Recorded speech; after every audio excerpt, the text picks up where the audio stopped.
Bwana Yesu asifiwe. Ninaitwa Askofu Jackson Sostenes Jackson, askofu wa kanisa la Anglican Diocese ya Dar es Salaam.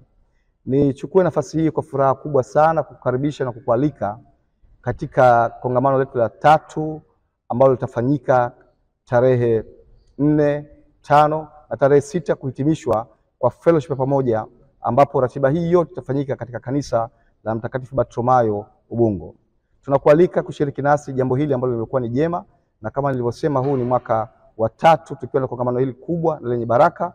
Lengo la kongamano ni kuweza kuimarishwa katika imani kama jinsi ambavyo maandiko yanasema katika Habakuki sura ya 3 aya ile ya 2, E Bwana, fufua kazi yako katikati ya miaka. Uamsho ni jambo endelevu tangu Agano la Kale, Agano Jipya na maisha ya kanisa kwa ujumla. Hivyo wana Dar es Salaam, ninawaalika kila mmoja aweze kushiriki katika kongamano hili muhimu, na hasa kwa wale viongozi ambao kila mwaka wanaopaswa kuweza kushiriki katika kongamano hili. Lakini pia mwaka huu tumefungua wigo zaidi kwa ajili ya watu wengine mbalimbali katika kanisa kuweza kujisajili, na gharama za usajili ni shilingi 25,000 tu, ambayo itachangia katika uendeshaji wa kongamano hili kubwa. Ili kurahisisha mchakato mzima wa usajili, unaweza kutumia namba ambazo zinapita katika screen, na kupitia namba hizo ukaweza kukamilisha usajili wako kwa urahisi zaidi kwa kuwasiliana na wahusika na hasa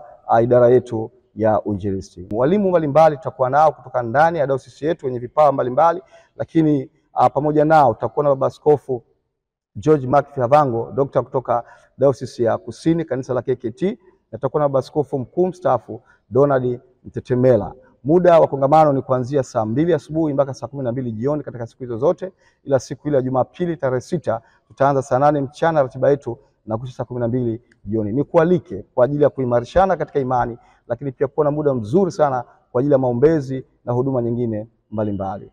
Ni kusihi sana ujiandikishe mapema, ujisajili mapema katika kigango mahali ulipo, katika parish ulipo, katika chidikonari, ili tuweze kukamilisha ratiba hizi mapema na kwa pamoja. Na baraka za Mwenyezi Mungu Baba na Mwana na Roho Mtakatifu zikutunze na kukuhifadhi daima. Amen.